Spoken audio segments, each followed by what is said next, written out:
I just turned both of those on. So this Oh, okay. Okay, good.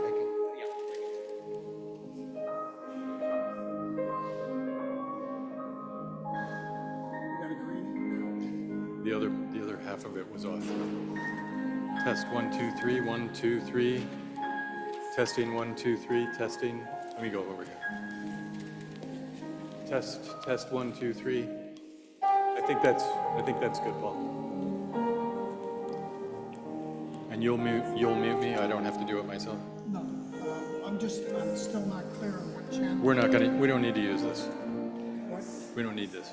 This? No. Can you put mute? Am I muted now? I don't know. That's what you should.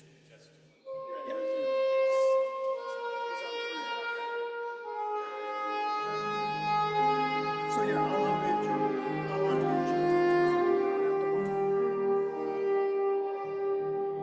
Those are both on it off right now.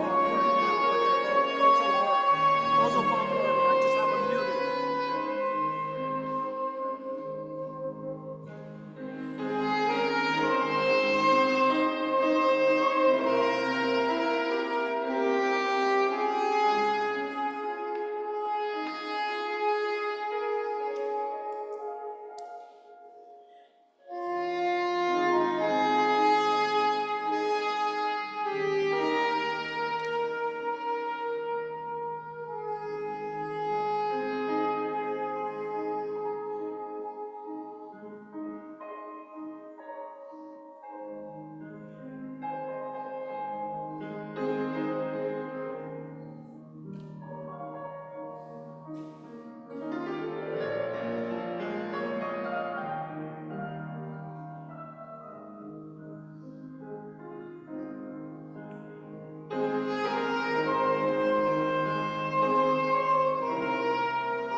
Would you please rise for the singing of the first hymn?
And the roll is called up yonder, I'll be there.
You all can be seated.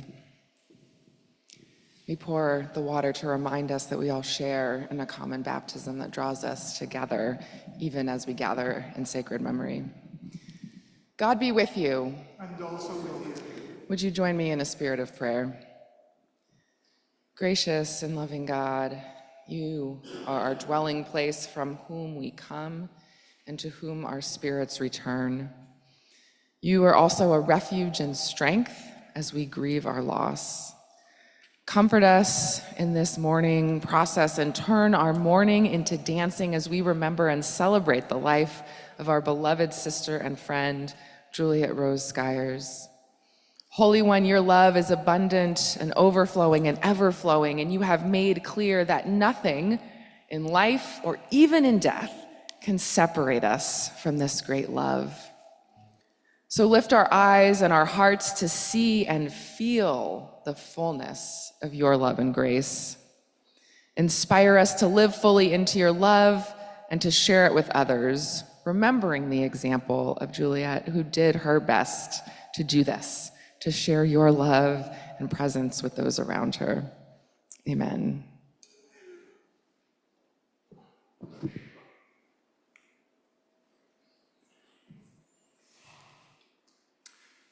Welcome, everyone. Juliet's family and friends, members of the Church of the Village or the Metropolitan Duane United Methodist Church. We're gathered this afternoon to share in our common grief, our mourning at the loss of Juliet, and to celebrate Juliet's life, and to give thanks to God for the gift that she was to all of us. I want to invite Karen to come forward now and to read for us the first scripture reading.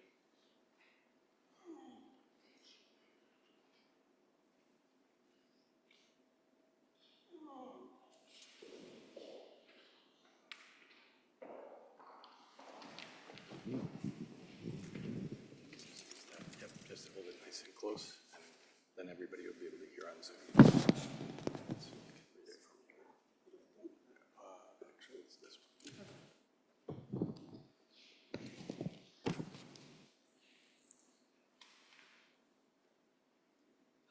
Good afternoon, everyone. Afternoon. My name is Karen Mussington, and I am one of Mrs. Skyers, affectionately known as Auntie Juliet's goddaughters.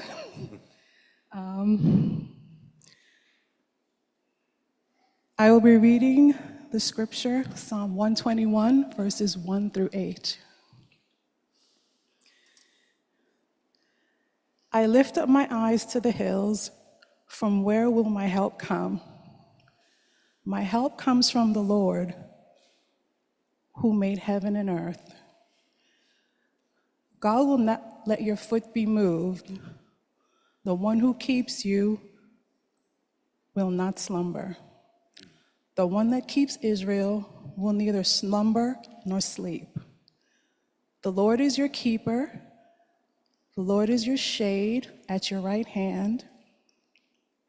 The sun shall not strike you by day, nor the moon by night. The Lord will keep you from all evil. God will keep your life. The Lord will keep you going out and you're coming in from this time and forevermore. This is the word of the Lord.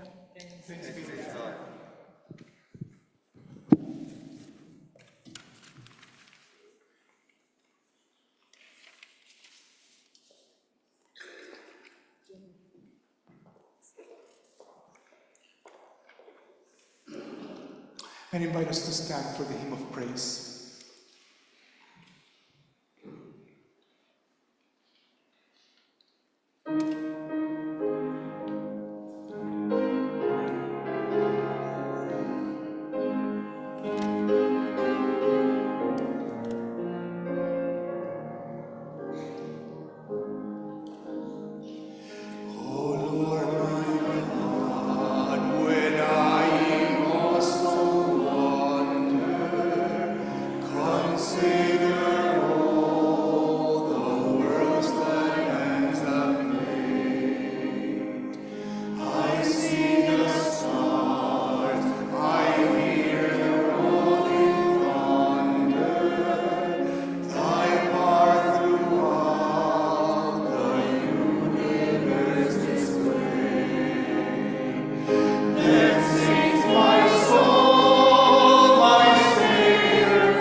Okay. Okay. Hello, church. My name is Jillian, and I'm another goddaughter for Aunt Juliet. Make a joyful noise to the Lord, all the earth. Worship the Lord with gladness. Come into his presence with singing. Know that the Lord is God. It is God that made us, and to God we belong. We are God's people and the sheep of God's pasture. Enter God's gates with thanksgiving and the courts with praise. Give thanks to God. Bless God's name. For the Lord is good. God's steadfast love endures forever, and his faithfulness to all generations.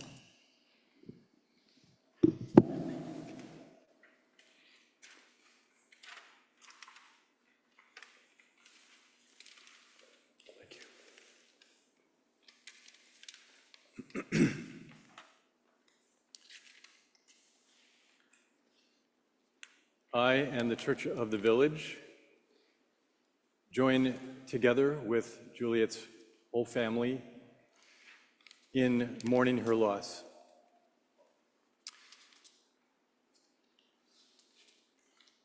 There are a very small number of persons in the Church of the Village community who have been members as long as Juliet, as most of you know.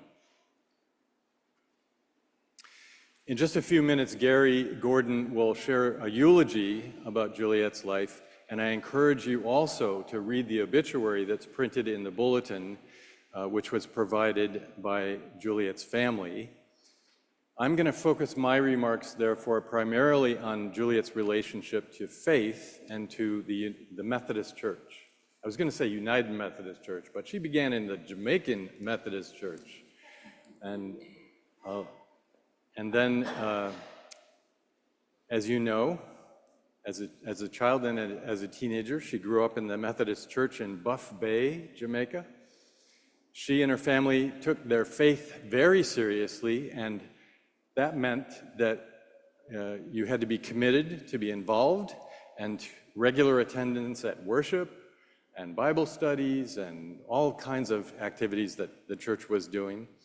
And then when she moved to New York City, after studying in London, Juliet began worshiping in this building, which was, the congregation was then called Metropolitan Duane United Methodist Church. And that was probably in the early 1970s. We don't know the exact date. Lorna doesn't know exactly when they came because she came a couple years later, but Lorna told me that Merle was the one who actually found the church because she was working not far from here, a little south on Houston Street, at the Village Rehabilitation Facility, or it might have been called the Village Nursing Home at that time. And Merle then convinced Juliet to come, and then Lorna joined them in 1974. And all three of them, we found in the church records, all three of them officially became members of the congregation on May 22nd, 1984, but had by that time already been worshiping with the congregation here for a long time. So the Metropolitan Duane Church became part of what's now called Church of the Village in 2005. So there are several members who are still around from that congregation that joined together with two other congregations in 2005. And all of this means that Juliet was active in this congregation for over 50 years. That's quite something. And over that time, she shared her life of committed faith as a follower of Jesus with many dear friends in this church family. And Juliet was active in the Bible study group, in prayer groups, in helping to organize the regular time of fellowship after worship, which was usually called coffee hour then. And Gary and I were talking a little bit about that before the service today. And she was also, importantly, a very faithful member of the United Methodist Women. which usually in Methodist churches is a very important organization. In the early years of their time, the three sisters' time in the Metropolitan Duane Church, and then later other friends and family joined, there arose a significant conflict in the early 1970s within the congregation when a small number of the members of the church pushed for the bishop to move or remove the very effective pastor who was here at the time, named Ed Egan, who happened to be gay. And Reverend Egan was forced out of ordained ministry in 1977 for that reason. And Lorna told me that at the time there were a lot of gay men in the church. This part of Greenwich Village was kind of a gay mecca, and but she said that she said related to her experience of growing up in Jamaica, that was not a very acceptable thing in Jamaica and in her upbringing, but that when they came to the church here, that didn't stop them from joining the church because the church was part of their lives. They wanted to be part of a Methodist church, and this seemed to be a very warm and welcoming community. So she said, it didn't bother us at all. We accepted them just like they accepted us. It was not a problem.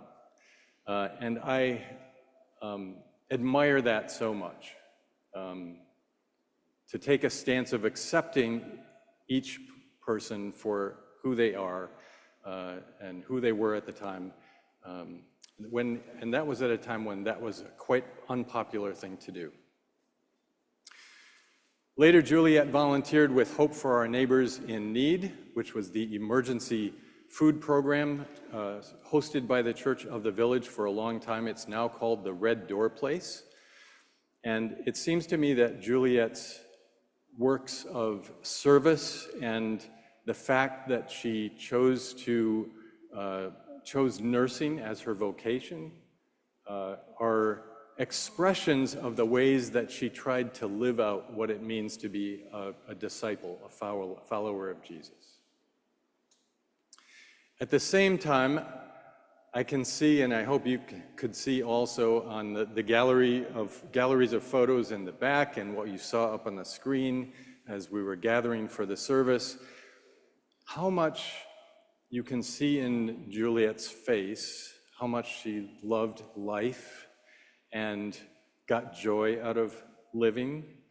And I believe that that's a part of what God desires for all of us, to love and to serve others, and also to do that with as much joy and laughter and care and compassion for each other as possible. I think it's God's hope for us that we will discover our truest and our best selves in compassionate care for those around us and in deep and loving relationships with those who are closest to us, especially family and also friends and partners and spouses and so on. And I think that description fits Juliet's life from what I know about her, and most of you know her much better than I do, but she gave so much of herself, not only to her family and to her patients, to her co-workers, but also to this community of faith. She showed herself to be a woman of strong faith and character. And so I really thank God. I thank God for Juliet's life and for her faithful commitment to this community for so long, for so many decades. And now I want to invite Gary to come forward and share the eulogy about Juliet's life with us.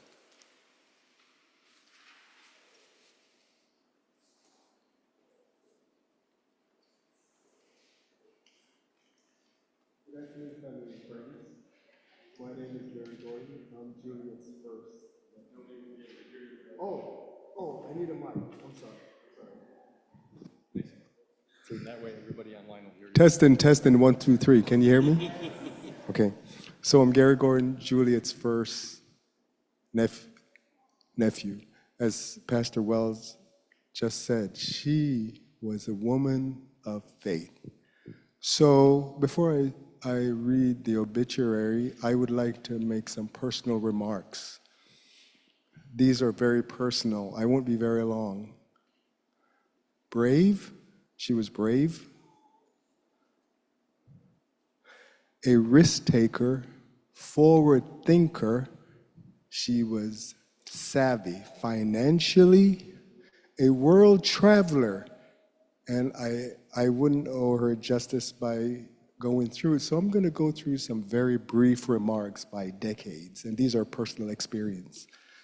So early 1962, I'm at Palisades Airport, now known as Norman Manley in Kingston, Jamaica.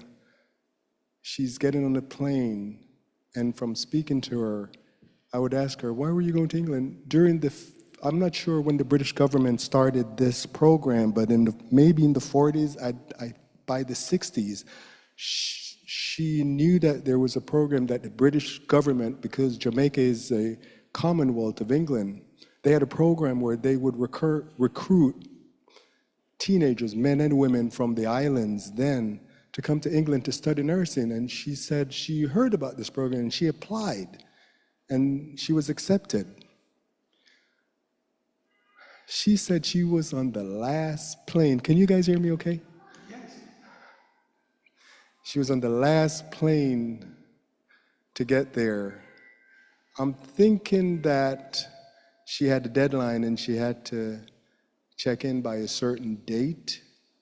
So I would ask her, why did you fly? Why did you take an airplane? Because later that year, her older sister, my mom, was also went to England and she went on a boat. So I said, she was smart also, smart. So I said, why did you fly? She said, well, because I was on the last plane. But I believe that she knew all this and she knew that she had to get there yesterday. So she flew. So because of her, I got to see airplanes take off and land at Palisades Airport for the first time. This is in the early 60s, right? I didn't see her again until I was 11 years old. My sister and I migrated to the United States January 1st, 1971. Guess who was on the airplane with us? BOAC, now known as British Airways. Back then it was British Overseas Airways Corporation, right? By the way, the plane that she took in 1962 was Pan Am to England. I didn't see her again until I was 11 years old. On the flight, my first time on an airplane, and she was on the plane with me, I was comforted by her, so she has empathy, she's empathetic, and she introduced me to broccoli for the first time. So, because of her, I tasted broccoli for the first time. So, this is early in my life, this is part of my memory of her, and she still lives inside of me. In 1979, she gave birth to her only daughter, Princess Rose. Princess Rose. And back then, she didn't know that, I would say, when Princess started school, I think maybe first or second grade, she didn't know then that she was actually helping Geneva and I in teaching us on how to be parents. She would send her daughter to visit us everywhere. This is in the 80s now. I'm in the 80s now, okay?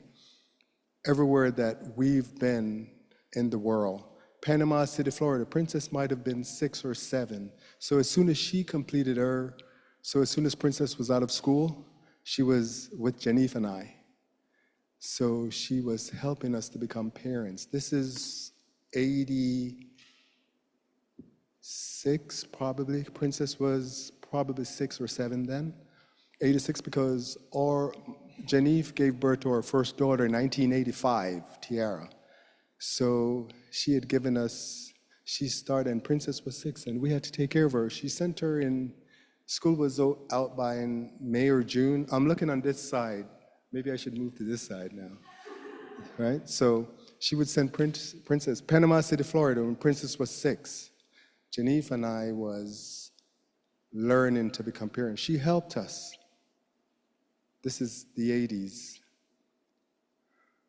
Now, the 90s, she was also funny. Early 80s, her brother-in-law was driving us to the airport, and we're driving to Kennedy Airport, and a car just on the, I guess the Grand Central, just jumped out onto the highway, and she says, "Wow, that car they jump out just like a rabbit." And we looked at her and said, it is a rabbit. In the late 70s, everyone, all of her sisters, there are 6 of them. She had 5 sisters. They were all my mom. They all had stereo systems, so she decided to go out and buy stereo systems. Every time I would visit her, she would say, "How do you turn it on again? How you turn it up if you want to hear the music louder?" This is in the 80s. Now, we're in Europe, Geneve and I. We visited a dear friend of hers in Switzerland, and I've heard about Campari, so she introduced Geneve and I, because of her, we tried Campari for the first time. So when her friend poured the Campari, and I've heard about it because Campari, how many of you have heard of this? Campari on ice is nice. So that Campari, after 2 sips of the Campari, it was about 30 feet on the grass over her shoulder. It's highly overrated, Campari. Because of her, I tried Campari. I'm going to close with this. When I turned 21, she said to me, "Gary, when you gonna stop date them pian gal there and ask my goddaughter out on a date?" So I did, and that's I would say early. This is in the late 70s, right? So early 80s, I did ask her goddaughter, and she said yes. Geneve and I have been together for 45 years, and October 12th of this year, we'll celebrate 40 years of marriage. So God used her as a vessel to bring Geneve and I together. I just wanted to say that. Those were my personal notes. My personal.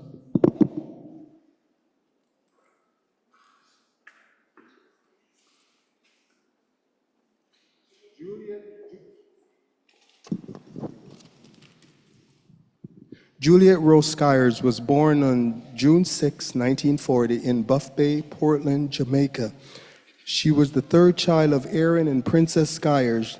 She attended the Buff Bay Primary School and later went on to Bradford Academy to further her education. As a child and teenager, she attended the Buff Bay Methodist Church. In 1962, she migrated to London, England to pursue a career in nursing. After obtaining her nursing degree, she worked in London for several years as a nurse, midwife at North Kent Hospital. Juliet came to New York City in 1969 and worked as a nurse at Beth Israel Hospital for 8 years. She later worked at Grosvenor Hospital in the pediatrics department, faithfully serving for over 30 years as a head nurse until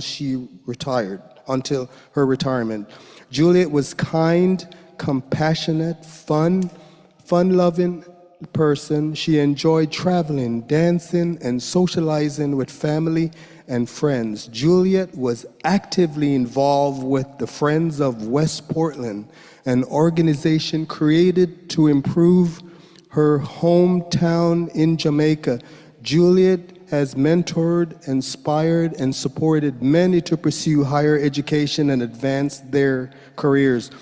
Juliet loved her church community and attended the Methodist Duane United Methodist Church and the Church of the Villages over 40 years. Juliet is survived by her daughter Princess, granddaughter Iselin, sisters Florida and Sonia, niece Prudence, nephew Gary, Dwayne, and Travis, great nieces Tiara and Nicolette, great niece, great grandniece Phoenix, Violet, and Isabel, and great grandnephew Mark Jr. We celebrate the life of our dear Juliet Rose Skyers.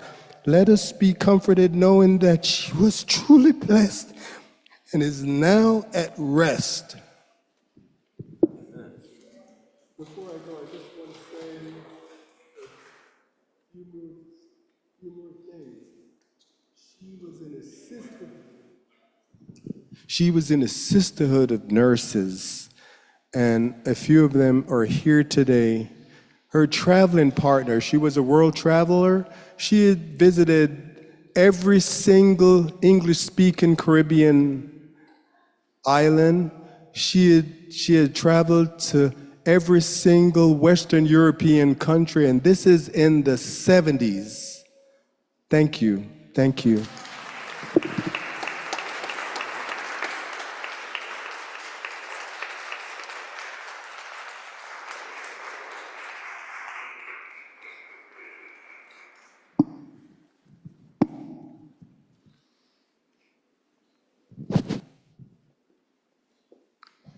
So now we want to offer an opportunity for anyone else who would like to say a few words about your relationship with Juliet, or a short story or something.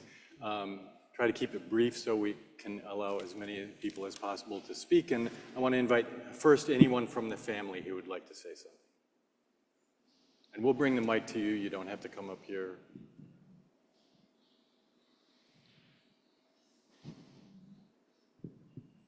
Princess, do you want to come up?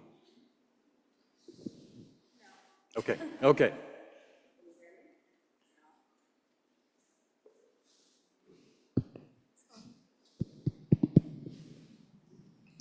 Hello? Yep. Okay. Hi, everyone.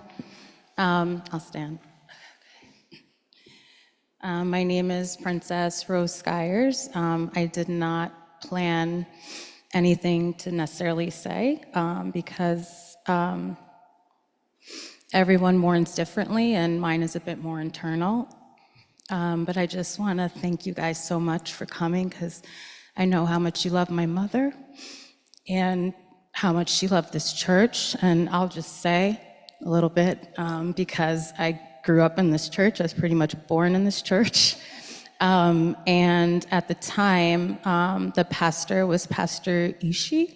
Mm-hmm. And I used to have to go to Bible school one-on-one with him every Sunday in that office. Oh boy. And learn every scripture, everything. You know, how does it start, Jenica? I was trying to think of the order of the scriptures, so I had to learn that. And I had to write an essay after each sermon, okay?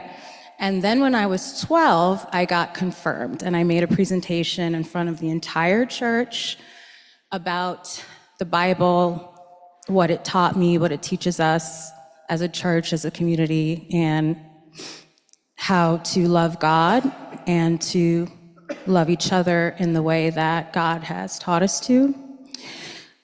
So this church has really been the foundation for me, a home for me. I know this is your home now, and I'll have to come visit. But Please. Yeah, so it's been a big foundation for me. I've been involved in the Disney plays. This is way back in the day, Mary Poppins, all that. So my mother made sure that church and God was in the center of my life. I've been coming here every Sunday faithfully, even though sometimes I did not want to get up. I did it because I respect the church, of course, but I also respect her and her values and how much she loved the church and how important it was to her. So even though I didn't want to do it, I did it because that's how much I love her and that's how much I know she loved her faith. So yeah, that's really it. I do want to comment though on what you said about the gay pride. So, you know, that is a very controversial thing in the Caribbean community. And, you know, I was so touched by the way that she really thought about fairness and what's right in this world and for everyone to have the same chance as everyone.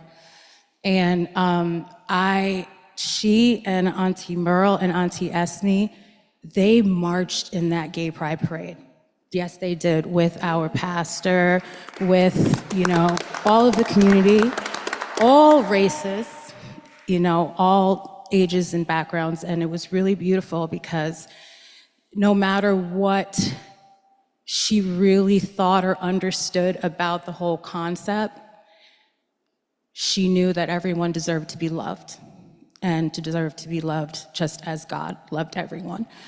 So that's all I wanted to say. Thank you all again for coming. And, you know, I say, you know, if you cry, cry happy tears. You know, we're celebrating a beautiful life and a beautiful woman who touched so many people.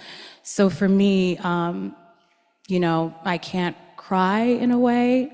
Sometimes I just think of her and smile and keep it at that. But if you do, just remember how lovely she was and turn those into happy tears. Okay, thank you.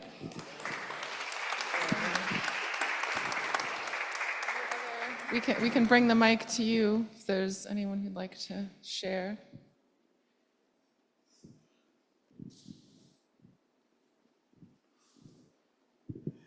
I would like to say a pleasant, good afternoon or good evening to everyone. I really didn't come here with a planned speech, but if the opportunity, the opportunity is given to us, and I want to say, first of all, my name is Claudette Bell, and I am the daughter of Julie's, I would say, best friend.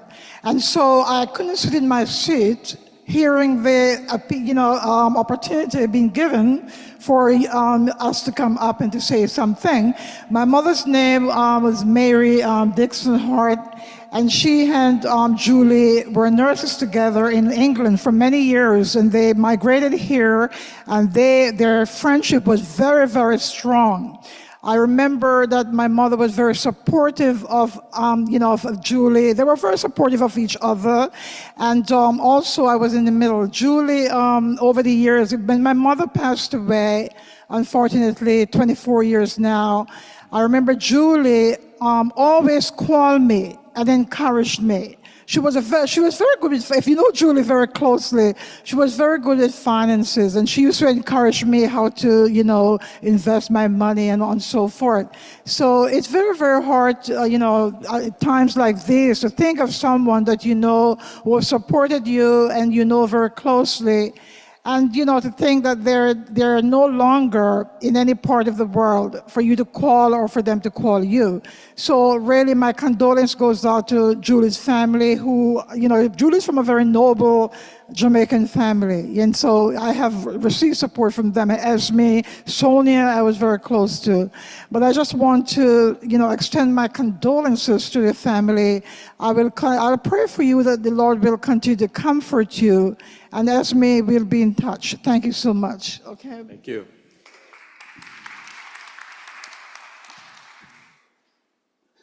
Thank you so much.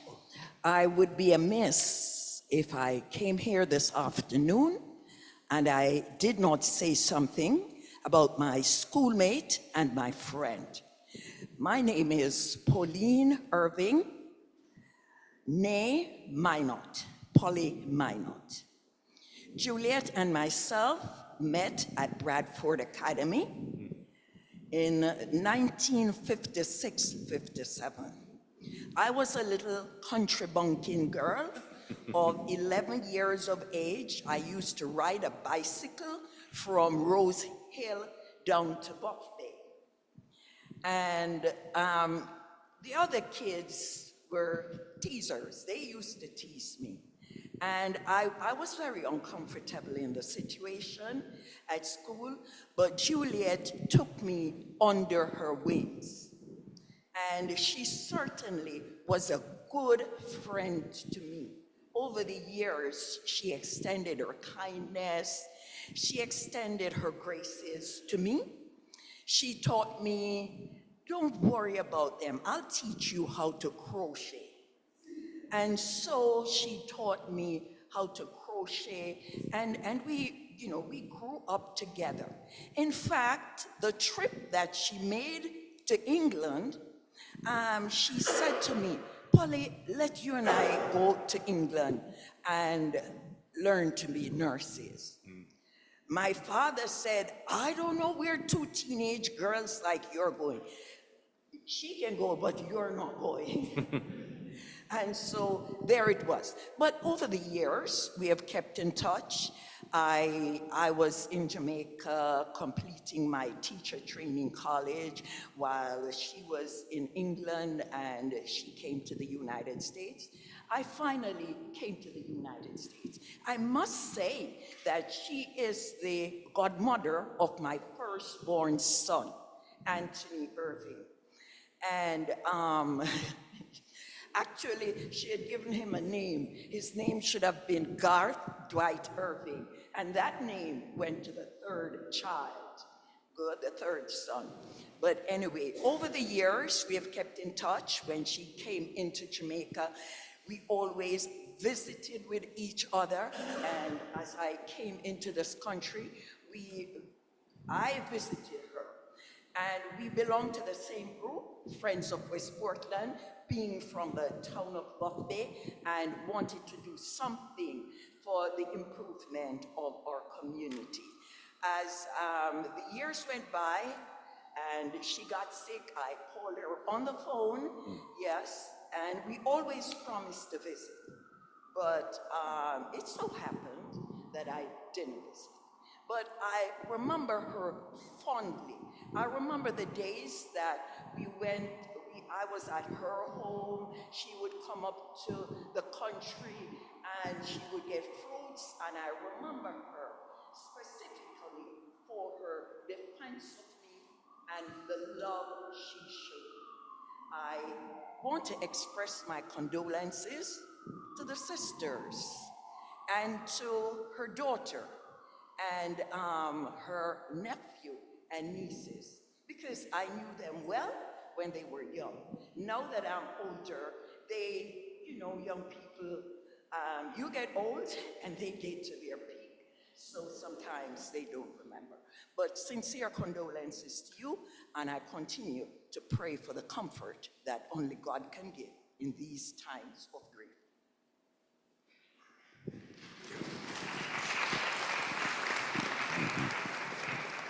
Gary Gordon again.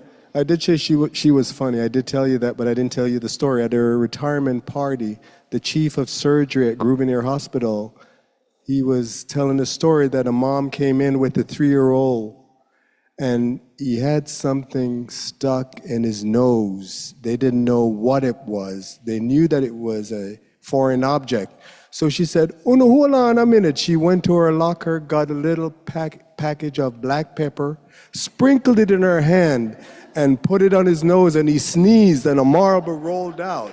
And so common sense, and it's funny. She had common. Do you think that's funny? I thought it was funny. Clever, smart, yeah.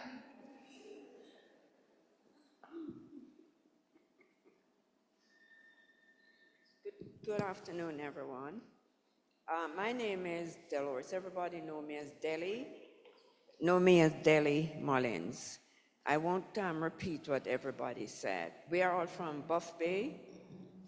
Most of us, Buff Bay, Portland, Jamaica, belong to a group, Friends of West Portland.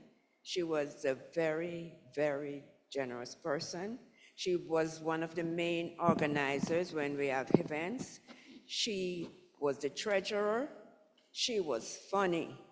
When we have cookout, you could expect to see Juliet come in some real nice outfit. And she, when you see Juliet before she even talks, you start laughing. She just spread that joy. And, you know, I'm just picturing her now. You know, it's sad to see her go. We miss her because, you know, the fun, but it's life. And we just want to say our deepest sympathy to every member of the family, daughter, granddaughter, nieces, nephews, friends, and everybody. And for those members of Friends of West Portland who would have liked to be here but could not because of certain reasons, we just extend on behalf of Friends of West Portland, and we just will continue to keep our memories alive, okay? Blessings.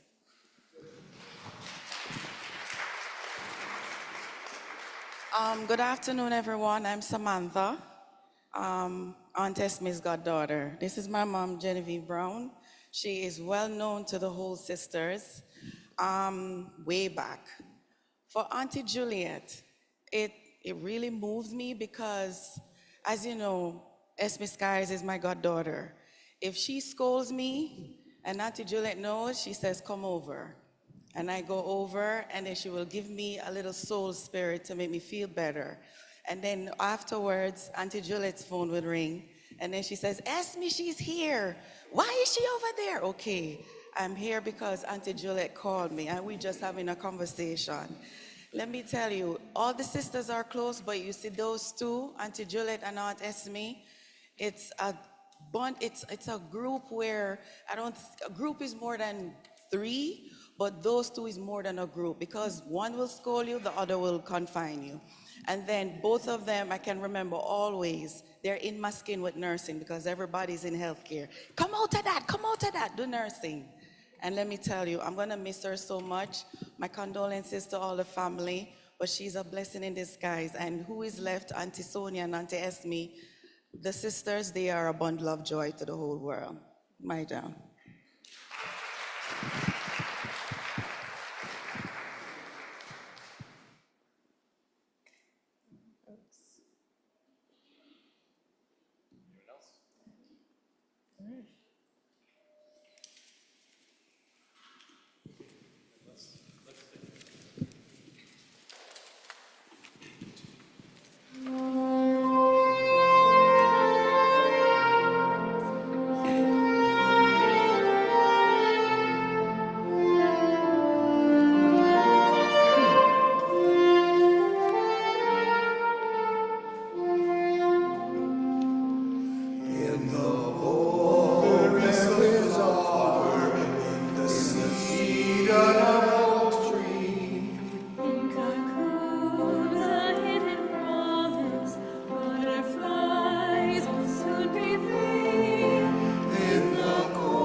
Good afternoon, everyone. My name is Nicolette Gordon, and I am the great niece of Juliet. The Lord is my shepherd, I shall not want. He makes me lie down in green pastures. He leads me beside still waters. He restores my soul. He leads me in the right paths for his name's sake. Even though I walk through the darkest valley, I fear no evil. For you are with me. Your rod and your staff, they comfort me. You prepare a table before me in the presence of my enemies. You anoint my head with oil, my cup overflows. Surely goodness and mercy shall follow me all the days of my life, and I shall dwell in the house of the Lord my whole life long.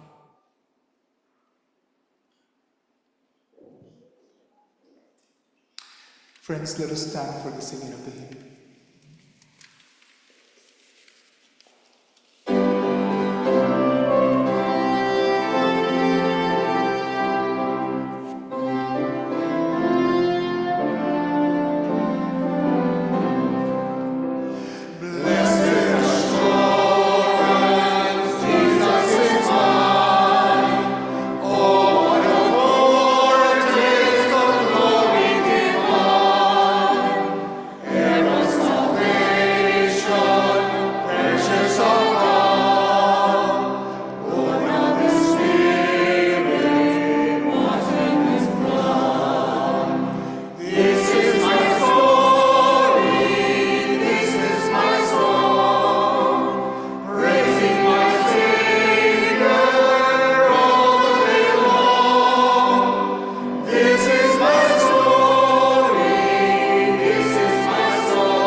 Would you join with me in responding to our final prayer?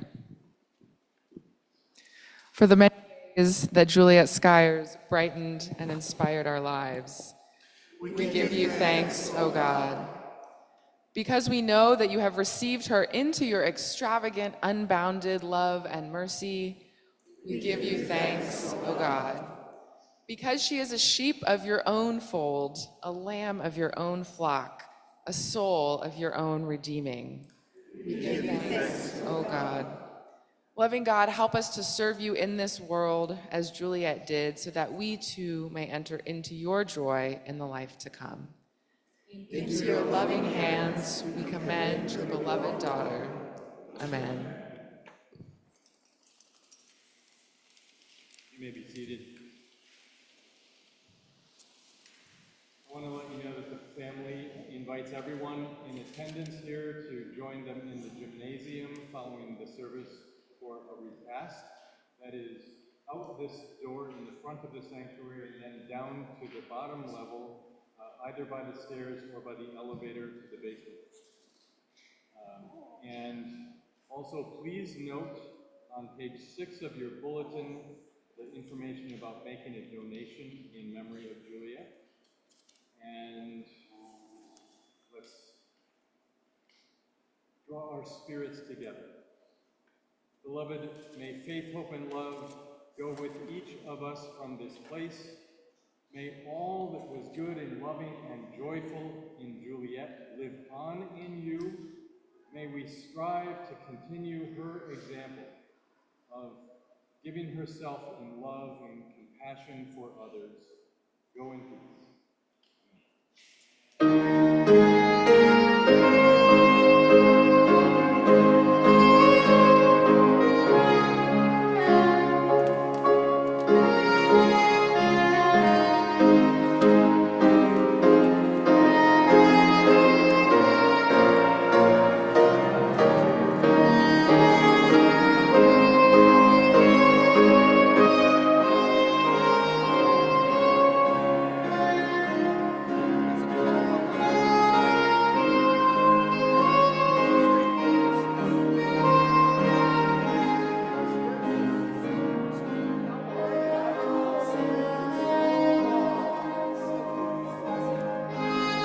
I'm so sorry I can't.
They were known as the Three Sisters.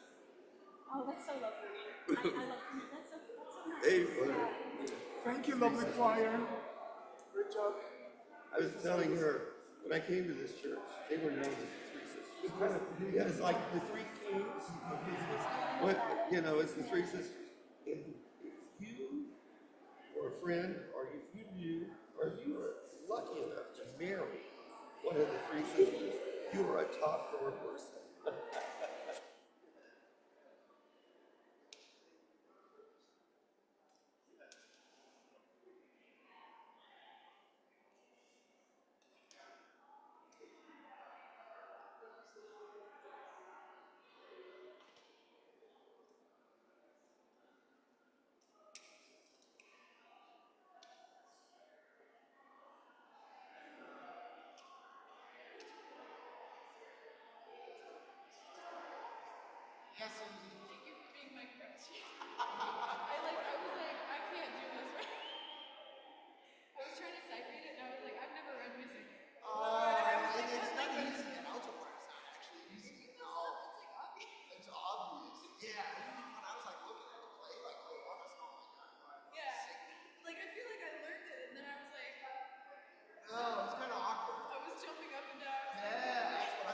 Juliet.